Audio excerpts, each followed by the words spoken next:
નવું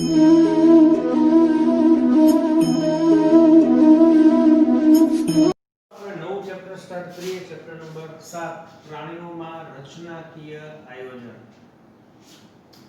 હવે આ ચેપ્ટર જે છે એની અંદર મુખ્યત્વે આપણે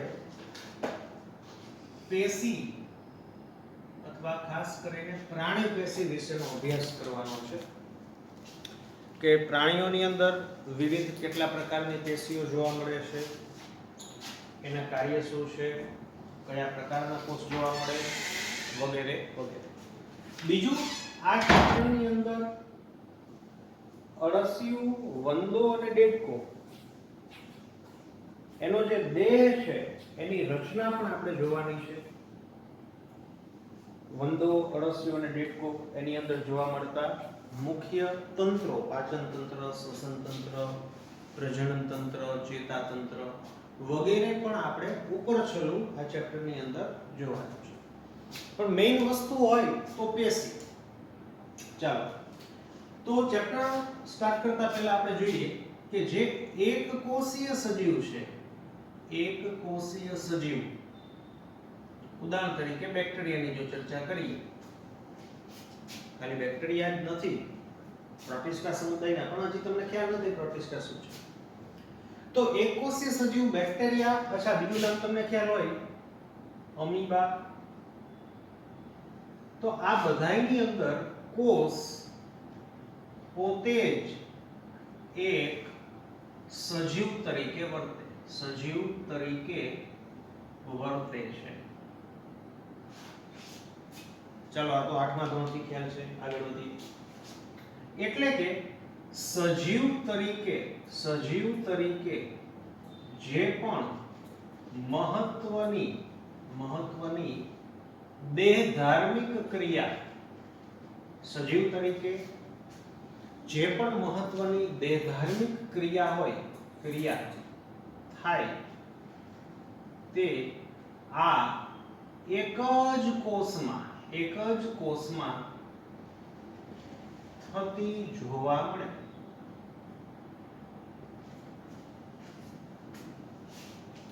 હું તમને સાદી રીતે સમજાવું તો સપોઝ કે અમીબા જે છે તો અમીબાનો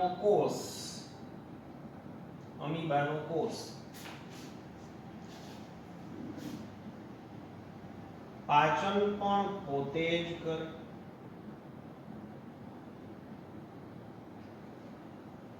કોઈ રસાયણનો સ્ત્રાવ કરવાનો હોય તો તે પણ પોતે જ કરે, પ્રજનનની લગતી વાત હોય તો પ્રજનન કોષોનું નિર્માણ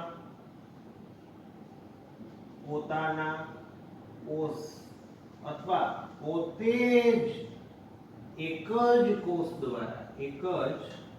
દ્વારા થાય. બાહ્ય પર્યાવરણીય સંવેદના પોતાના એક જ કોષ દ્વારા થાય. એ તો એક જ કોષ દ્વારા થાય કારણ કે પોતે એક જ સજીવ છે. પરંતુ આ બધી જ બાબતો જો આપણે બહુકોષીય સજીવ સાથે જો કમ્પેર કરવામાં આવે તો બહુકોષીય સજીવની અંદર પાચનની ક્રિયાવિધિ પાચન તંત્ર દ્વારા થાય, પાચન તંત્રના અંગ દ્વારા થાય. કોઈ રસાયણનો સ્ત્રાવ, ધારો કે કોઈ ઉત્સેચક અથવા તો હું અંતઃસ્ત્રાવની ચર્ચા કરું તો તે અંતઃસ્ત્રાવી તંત્ર દ્વારા થાય અથવા અંતઃસ્ત્રાવી ગ્રંથિઓ દ્વારા થાય. એવી રીતે પ્રજનન કોષોની ચર્ચા કરીએ, પ્રજનન કોષોનું નિર્માણની ચર્ચા કરીએ તો તે પ્રજનન તંત્ર દ્વારા થાય. અથવા મનુષ્યની જો ચર્ચા કરવામાં આવે તો શુક્રપિંડ અને અંડપિંડ દ્વારા થાય. બાહ્ય પર્યાવરણીય સંવેદનાઓને ગ્રહણ કરવી, જો મનુષ્યની ચર્ચા કરીએ તો તે આંખ, નાક, કાન, જીભ અને ચામડી દ્વારા થાય. કારણ કે આ મહત્વના અંગો જેને આપણે પાંચ ઇન્દ્રિય તરીકે ઓળખીએ છીએ કે જેની અંદર રહેલા વિશિષ્ટ પ્રકારના સંવેદી કોષો તેને ગ્રહણ કરે. એટલે મેં તમને એટલું સમજાવ્યું કે બહુકોષીય સજીવ હોય ને, બહુકોષીય સજીવ, આ બહુકોષીય સજીવની અંદર આપણને શ્રમ વિભાજન, શ્રમ એટલે કાર્ય નું વિભાજન જોવા મળે છે. બહુકોષીય સજીવોની અંદર કાર્યનું વિભાજન જોવા મળે છે. એટલે કે આખે આખો જે એનો દેહ છે એમાંથી અમુક બાબતો, અમુક અંગો કે અમુક પેશીઓ પાચનને લગતું કાર્ય કરે, મીન્સ કે કાર્યનું વિભાજન થઈ ગયું. અમુક પેશીઓ ઉત્સેચક કે અંતઃસ્ત્રાવનું સ્ત્રાવ કરે, એટલે કે શ્રમનું વિભાજન થઈ ગયું. અમુક પેશી કે અમુક શુક્રકોષ, અંડકોષ એટલે કે જનનકોષો બનાવે છે. અમુક પેશીઓ કે અંગો બાહ્ય સંવેદનાઓને ગ્રહણ કરે છે. તો બહુકોષીય સજીવોની અંદર અથવા તો એકકોષીય સજીવ જે છે એમાંથી ઉદ્વિકાસ થતા બહુકોષીય સજીવો અસ્તિત્વમાં આવ્યા. તો બહુકોષીય સજીવોની અંદર શ્રમ વિભાજન જોવા મળ્યું, એટલે કે કાર્યનું વિભાજન થયું. ચાલો આગળ વધીએ આપણે કે શ્રમ વિભાજન થયું, આવું થયું તો તે શાને આધારી છે? કેમ આવું થયું?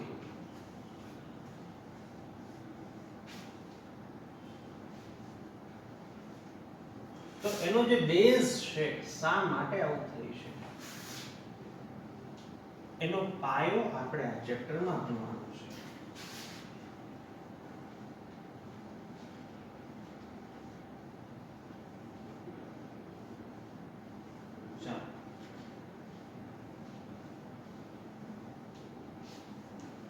તો બહુકોષીય સજીવોમાં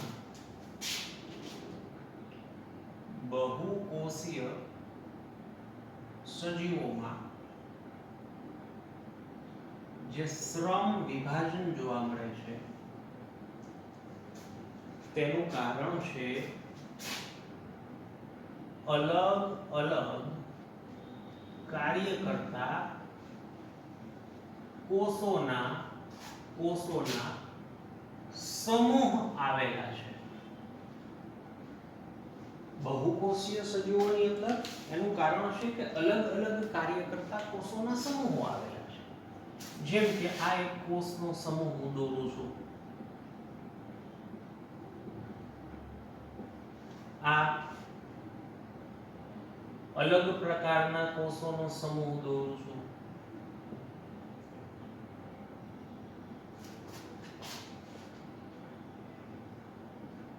આ પણ અલગ પ્રકારના કોષોનો સમૂહ દોરું છું,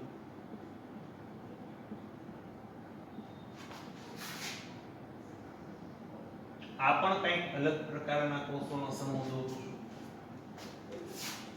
કે જે કંઈક અલગ અલગ કાર્ય સાથે સંકળાયેલા છે. આનું કાર્ય કંઈક અલગ છે, આનું કાર્ય અલગ છે, આનું કાર્ય અલગ છે. એટલા માટે તો આ છે શું? આ છે શું? તો તમે કહેશો આ છે કોષોનો સમૂહ.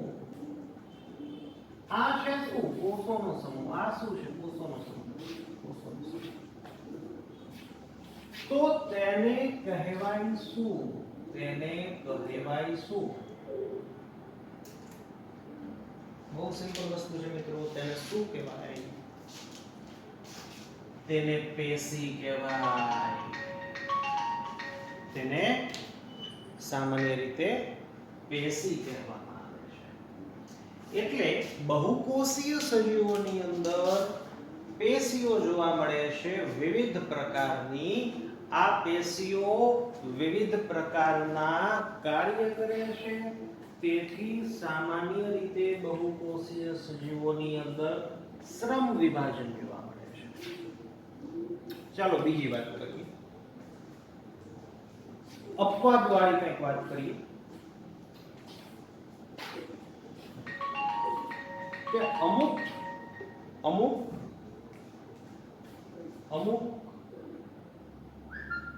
બહુકોષીય સજીવો,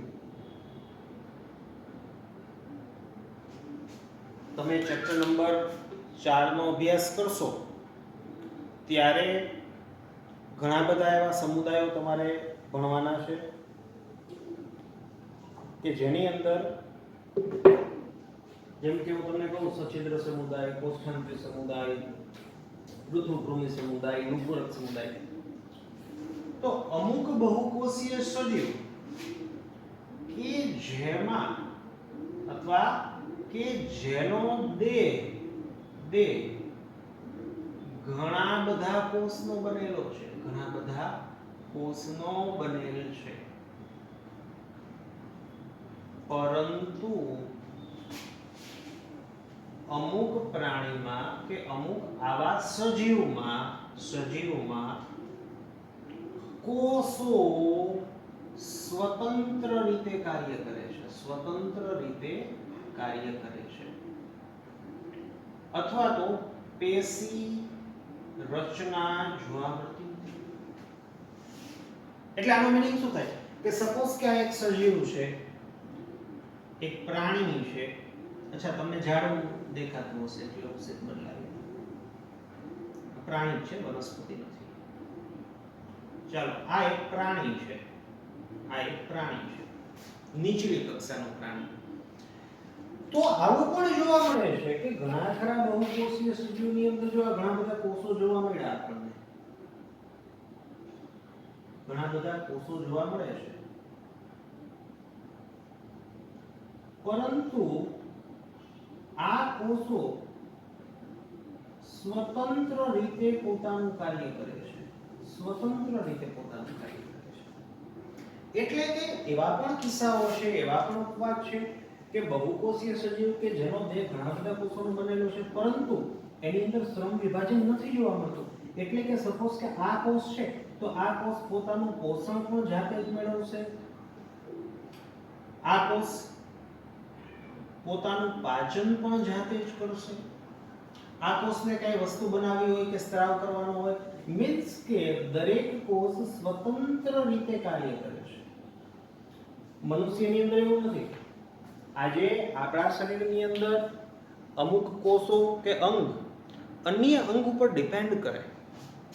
સપોઝ કે હું એમ કહું કે આપણા સ્નાયુ કોષો છે તો એ પોષણ માટે એને 100% પાચન તંત્રના જે અંગો છે અથવા તો જે કોષો છે, જે પેશી છે, એના દ્વારા જો ખોરાકનું પાચન થાય, જે ઘટકો છે એ શોષાય, તો જ આ શોષાયેલા ઘટકો આપણા સ્નાયુને મળશે. એટલે કે સ્નાયુ છે અને હકીકતે ખોરાક માટે પાચન તંત્રના કોષો પર આધાર રાખવો જ પડે.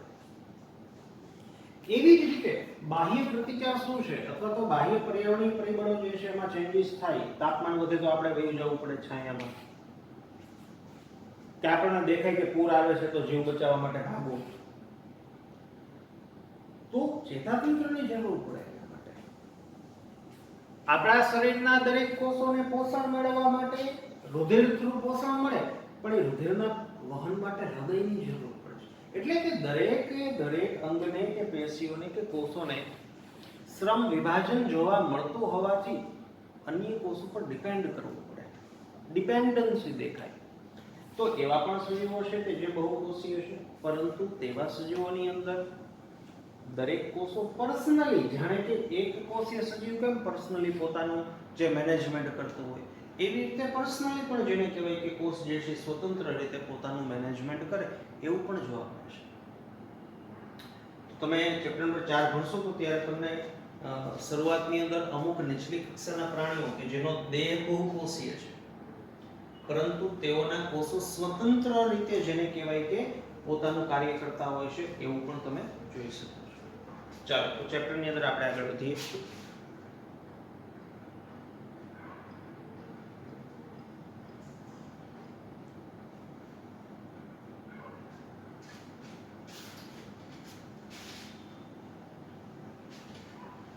એટલે કે આપણે અહીંયા જે શ્રમ વિભાજન જોવા મળે છે તે પેશીઓને લીધે જોવા મળે છે. અને આ પેશી શું છે, એનું સ્ટ્રક્ચર કેવું હોય, એની રચના શું છે, એના વિશે ચર્ચા કરવાની છે. પ્રાણીઓમાં કેટલા પ્રકારની પેશીઓ જોવા મળે છે એની ચર્ચા કરવાની છે. વનસ્પતિઓની અંદર કેવા પ્રકારની પેશીઓ જોવા મળે છે એની ચર્ચા ચેપ્ટર નંબર 6 માં આવશે. આપણું ચેપ્ટર નંબર 7 કે જે પ્રાણીઓની અંદર કેવી પેશી જોવા મળે છે એની ચર્ચા કરે છે. ચાલો તો પહેલા તો પેશી કહીશું કોને? પેશી કહેવાય કોને? તો એની સાદી વ્યાખ્યા છે. શું? તો કે કોષોના સમૂહને પેશી કહેવાય. પેશી કહેવાય. કોષોના સમૂહને પેશી કહેવાય. ચાલો તમે આવી પણ વ્યાખ્યા જોશો કે સમાન પ્રકારનું કાર્ય કરતા કોષોના સમૂહને પેશી કહેવાય. સમાન પ્રકારનું કાર્ય કરતા કોષોના સમૂહને પેશી કહેવાય. પરંતુ જ્યારે આપણે પેશી વિશે ભણશું ડિટેલમાં ત્યારે તમને આવું પણ લાગશે કે સમાન કે અસમાન કાર્ય કરતા પરંતુ સાથે રહેલા કોષોના સમૂહને પેશી કહેવાય. ચાલો તો આ બે વસ્તુ જે છે એ મગજમાં ન રાખો. આપણે ભણશું એટલે તમને ખ્યાલ આવશે કે આ સાચું છે કે આ સાચું છે. બંને સાચા છે. જોવાનો દ્રષ્ટિકોણ અલગ છે. આપણે આટલું જ અત્યારે મગજમાં રાખશું કે કોષોના સમૂહને પેશી કહેવાય. હવે સમાન કાર્ય કરતા કે અસમાન કાર્ય કરતા આપણે ભણીશું એટલે તમને ખ્યાલ આવશે કે હકીકતે શું છે. ચાલો તો પેશી એટલે કોષોનો સમૂહ. પણ પેશી હોય ને મિત્રો બહુ બેસિક છે કે પેશી હોય ને એની અંદર બે વસ્તુ આપણને જોવા મળે. નંબર 1 કોષ. પેશીની અંદર આપણને બે વસ્તુ જોવા મળે. કોષ અને આધારક. ચાલો કોષ એટલે તો તમને સમજાય. યસ. આધારક કોને કહીશું? તો કે પેશીમાં કોષો વચ્ચે રહેલ સ્થાન અથવા જગ્યા, અથવા આમ પણ કહેવાય જો થોડું પેચીદું છે, તમે આવી રીતે વિચારેલું નથી એટલે બહુ પેચીદું લાગશે કે જે બાબત અથવા જે જગ્યા કોષોને સ્થાન આપે તેને આધારક કહેવાય. ચાલો મારે તમને આધારક સમજાવવું છે. પેચીદું છે, નવું છે, તમે નહીં વિચાર્યું હોય પણ હકીકત છે. આવી રીતે વિચારવાનું હોય, આવી રીતે આપણે એનો અભ્યાસ કરવાનો હોય. જો ધ્યાન રાખો. એક્ઝામ્પલ તરીકે જો આપણે લોટ હોય ને, લોટનો પિંડો, આપણે ઘઉં છે, ઘઉંનો લોટ, એનો પિંડો. આ લોટનો પિંડો છે ને ઈ તમારી સમક્ષ હું રજૂ કરું. આ લોટનો પિંડો છે, કલ્પના કરો 3D માં. અને હવે એમાં હું મોતી પ્રેસ કરીને મોતી છે ને આમ વચ્ચે ખૂંપાવી દઉં, ખૂંચાડી દીધા મેં અંદર ને બહાર 3D માં. કે અમુક મોતી છે આમ અંદર ખૂંચાડી દીધું જે દેખાય નહીં, પછી બહારની બાજુ આમ લટકતું એવું દેખાય. તો મિત્રો જે આ રચના બને છે એમાં હકીકતે આ મોતી ને આધાર કોને આપ્યો? મોતી આ સ્થાને ટકી રહેવા માટે એને આધાર કોને આપ્યો? તો બહુ સિમ્પલ છે. લોટ એને આધાર આપ્યો.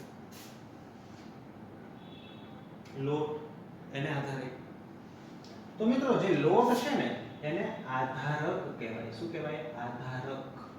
આધાર આપનાર. જ્યારે આ મોતી છે ને, મોતી એને કોષ કહેવાય, એને કોષ કહેવાય. એટલે જે પેશી હોય ને, પેશી કોષોનો સમૂહ, એ એમને ન જકડાઈ રહે. કોષોનો સમૂહ એમને ન જકડાઈ રહે, એ કોઈ માસિયાર નથી બે ભેગા રહે. આવી રીતનું આપણને આધારક જોવા મળે કે જેમાં આધારક દ્રવ્ય હોય. તો જુઓ, આ જે કોષ છે, આ કોષ એની ફરતેની જે સ્પેસ છે ને, એને આધારક કહેવાય.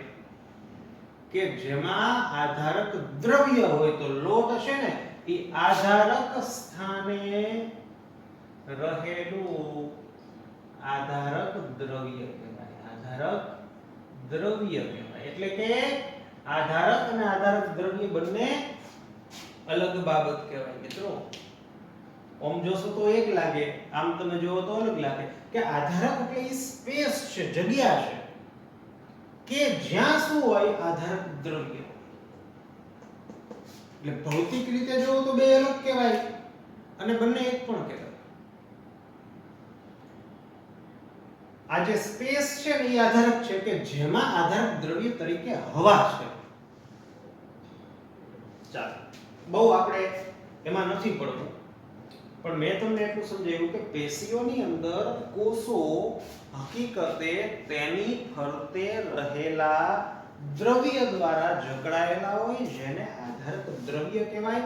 આધારક દ્રવ્ય જ્યાં હોય તેને આધારક કહેવાય. એટલે આધારક એટલે સ્પેસ કે જેમાં કંઈક દ્રવ્ય હોય, એને આધારક દ્રવ્ય કહેવાય.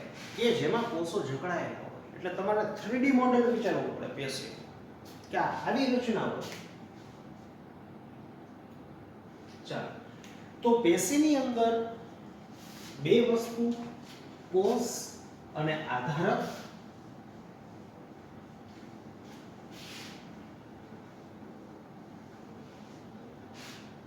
હવે આધારક કોને કહીશું? તો કે આધારક શું છે? અમને લખ્યું તે કે કોષને સ્થાન અથવા કોષનું સ્થાન, એને આધારક કહેવાય.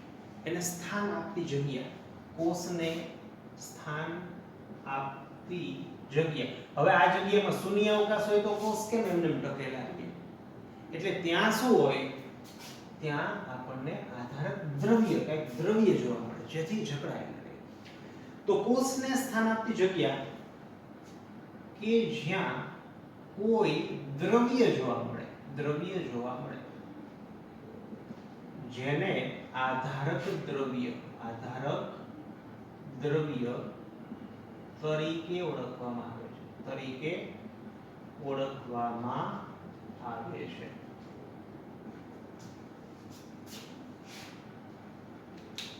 હવે અચ્છા, તમને પ્રશ્ન થાય કે સરસ, કોષ છે અને ફરતે કંઈક દ્રવ્ય હોય જેથી લોકો જકડાયેલા રહે. તો આધારક દ્રવ્ય તરીકે મોટે ભાગે શું હોય?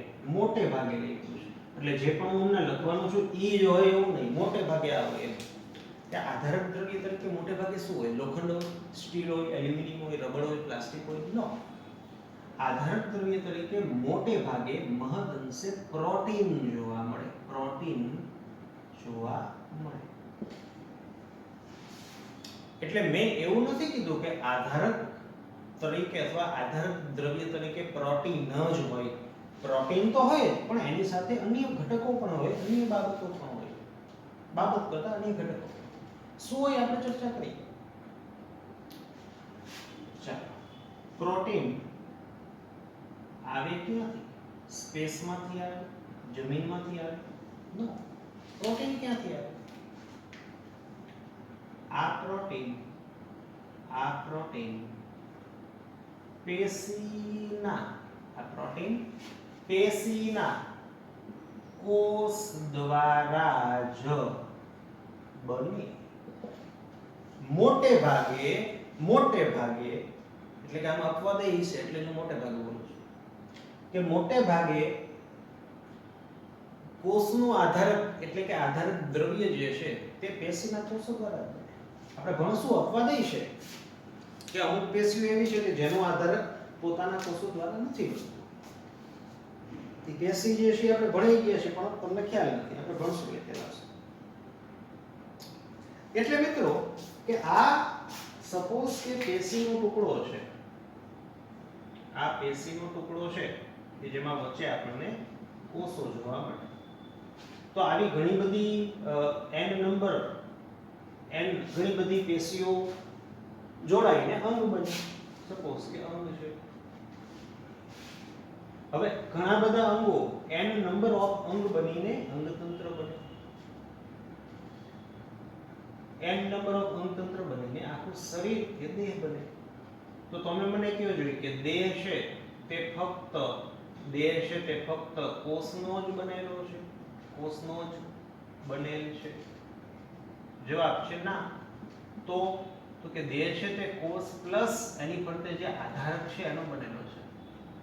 આધારક તરીકે શું જોવા મળે છે? મુખ્યત્વે પ્રોટીન. કોણ બનાવે? કોષ. એટલે પ્રોટીન શું છે? કોષની નિપજ. અચ્છા, આવું આપણે ચેપ્ટર નંબર 8 માં આવે કે સજીવ છે તે કોષ અને તેની નિપજનો બનેલો છે. તો આ નિપજ કઈ? આ સજીવ કોષ અને તેની નિપજનો બનેલો છે. એટલે નિપજ તરીકે આધારક દ્રવ્યની અંદર જે આપણને રચના જે ઘટકો જોવા મળે છે, રસાયણો જોવા મળે છે, તે મોટા ભાગની પેશીઓમાં પોતાના જ કોષો દ્વારા નિર્માણ પામે છે.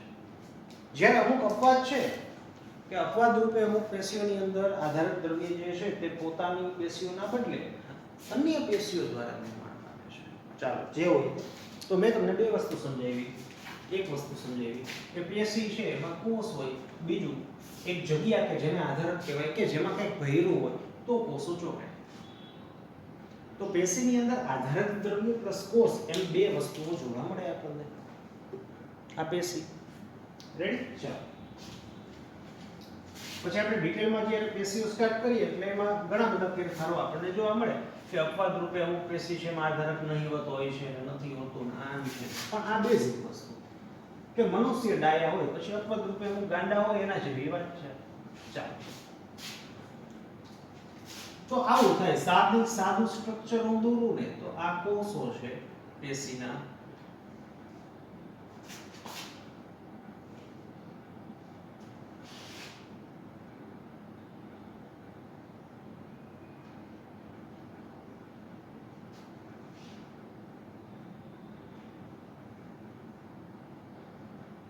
પેશીના કોષ.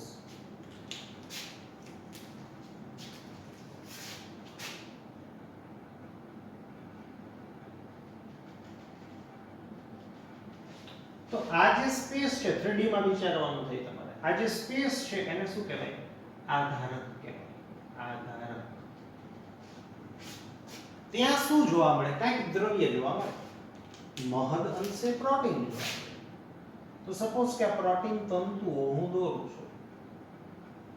પ્રોટીન તંતુઓ હું દોરું છું. તો આ પ્રોટીન તંતુઓને શું કહેવાય? આધારક દ્રવ્ય. આધારક દ્રવ્ય. ચાલો, આધારક દ્રવ્ય તરીકે શું જોવા મળે? તો કે protein. Yes. Not only protein. Chapter number 18 ભણી ગયા કે રુધિર વાહિની છે, લસિકા વાહિની છે, એમાંથી દ્રવ્યો બહાર નીકળે છે. બહાર નીકળતા દ્રવ્યો અહીંયા પેશીય જળમાં જાય છે અને પછી એમ જાય છે. તો મિત્રો, જે પેશીય જળ છે એ આધારક દ્રવ્યનો જ એક ભાગ છે. પેશીય જળ જે છે તે આધારક દ્રવ્યનો એક ભાગ છે. હવે પેશીય જળમાં તમે ડિટેલમાં જાઓ તો પછી આમાં કેટલું આવે? શું આવે? તો કે પાણી પણ જોવા મળે, વિવિધ પ્રકારના ક્ષાર જોવા મળે, ખોરાકીય ઘટકો જોવા મળે, ગ્લુકોઝ જોવા મળે, પ્રોટીન જોવા મળે, લિપિડ જોવા મળે, ફેટ, લિપિડ, ફલાણું, આ તે વગેરે વગેરે કેટલું જોવા મળે. એટલે કે કોષની અંદર આધારકમાં આધારક દ્રવ્ય તરીકે પ્રોટીન પ્લસ પેશીય જળ આપણને જોવા મળે. રેડી? પછી આ પ્રોટીનના ઘણા બધા પ્રકાર હોય કે અમુક પેશીમાં આ પ્રકારનું પ્રોટીન જોવા મળે છે તેથી તેનો ગુણધર્મ આવો છે. અમુક પ્રોટીનમાં આ પ્રકારનું પ્રોટીન જોવા મળે તેથી એનો ગુણધર્મ આવો છે. આપણે ભણશું. રેડી? તો આ થયો બેઝિક કન્સેપ્ટ કે હકીકતે પેશી શું છે, કોને કહેવાય, આધારક શું છે, આધારક દ્રવ્ય કોને કહેવાય, એમાં હોય છે શું, આ બેઝિક. તો હવે નેક્સ્ટ લેક્ચરથી આપણે સ્ટાર્ટ કરશું કે પ્રાણીઓની અંદર હકીકતે કેટલા પ્રકારની મુખ્ય પેશીઓ છે અને તેના કાર્યો શું છે, તેમાં કેવા પ્રકારના કોષો જોવા મળે છે, કોષોની લાક્ષણિકતા શું છે, વગેરે વગેરે. તો મળીએ મિત્રો નેક્સ્ટ લેક્ચરની અંદર.